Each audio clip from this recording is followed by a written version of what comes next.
Good morning class.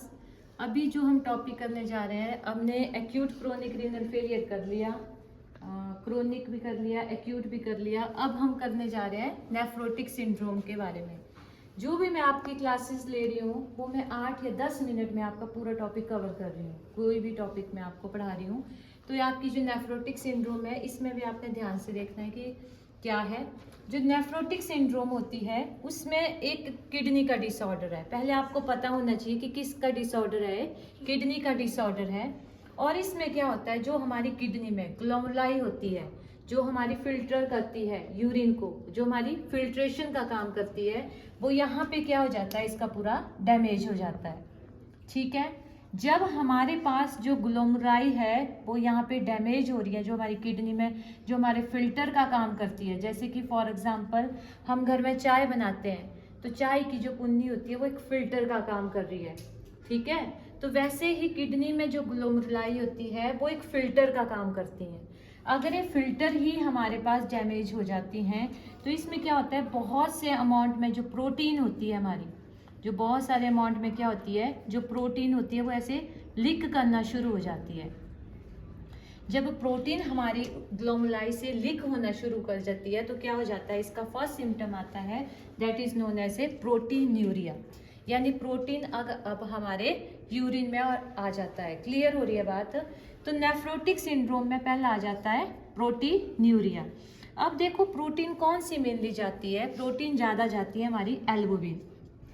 Albumin, ठीक है।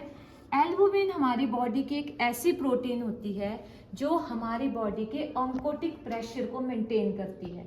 अगर वही प्रोटीन हमारी बॉडी की लॉस हो रही है, दैट मीन्स हमारा जो है जो एडिमा हमारी बॉडी में अगला नेक्स्ट स्टेप पे जाएगा। क्यों? क्योंकि जो फ्लूइड होगा वो सारा टिश्यू में शिफ्ट हो जाएगा। तो जो नेफ्रोटिक सिंड्रोम हो रही है, एक तो इसमें हमने बोल दिया कि ग्लोमेरुलाई हमारी डैमेज है, प्रोटीन लीक हो रही है, तो फर्स्ट क्या हो गया इसमें, प्रोटीन्यूरिया।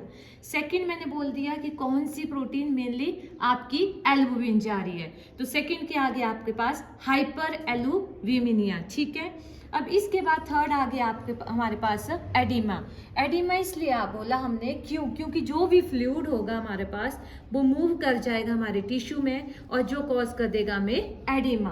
क्लियर हो रही है बात। तो जो हमारे पास नेफ्रोटिक सिंड्रोम, आपने सिंपल वे में समझो, एक किडनी का एक डिसऑर्डर है जिसमें ग्लोमेरुलाई डैमेज जब होंगी तो प्रोटीन वहां से बहुत ज़्यादा लीक होगी। अगर एक बार हमारी प्रोटीन लीक होने लग गई तो कौन सी आ जाएगी, हाइपो एल्बुमिनिया आ जाएगा।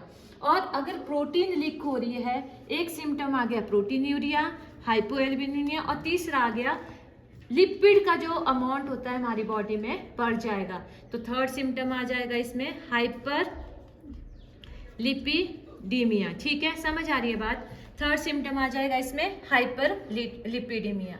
अब इसमें जब एडिमा होता है तो वो फेस पे भी पेशेंट के दिखता है, हैंड में भी दिखता है और पेशेंट के लेग्स में भी दिखता है। अब एडिमा हो रहा है तो इसके साथ एक सिम्टम क्या आ जाएगा आपका, वेट के गेन का आ जाएगा, हाइपर लिपिडीमिया आ जाएगा।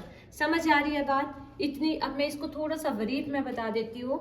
नेफ्रोटिक सिंड्रोम क्या होती है, हमारे पास एक किडनी का डिसऑर्डर है जिसमें ग्लोमेरुलाई जो होती है हमारे पास डैमेज हो जाती है, जिसके कारण प्रोटीन हमारी लीक हो रही है। अगर प्रोटीन वहां से लीक हो रही है तो हाइपोप्रोटीनिमिया हो रहा है और लिपिड का अमाउंट बढ़ रहा है, दैट इज हाइपरलिपिडीमिया।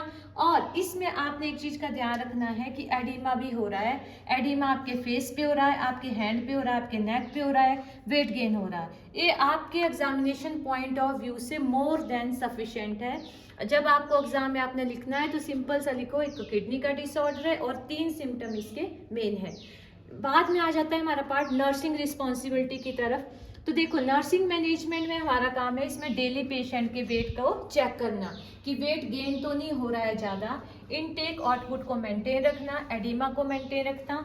और मेडिकेशन पार्ट में जो है हम कौन सी मेडिकेशन देने लग जाते हैं, इसमें कॉर्टिकोस्टेरॉइड देते हैं इन्फ्लामेशन के लिए, हम इसमें लूप डायरेटिक्स का भी यूज़ करते हैं। तो आपने ब्रीफ में इतना भी अगर आपके माइंड में होगा तो आपके लिए सफिशिएंट है। और टेस्टों के पॉइंट ऑफ व्यू से आपको पास क्वेश्चन पूछा जाता है अगर नेफ्रोटिक सिंड्रोम है तो क्या होता है, तो आपको पता होना चाहिए इसमें मैसिव प्रोटीन लॉस होता है और इसमें हमने वेट को चेक करना है। Thank you so much.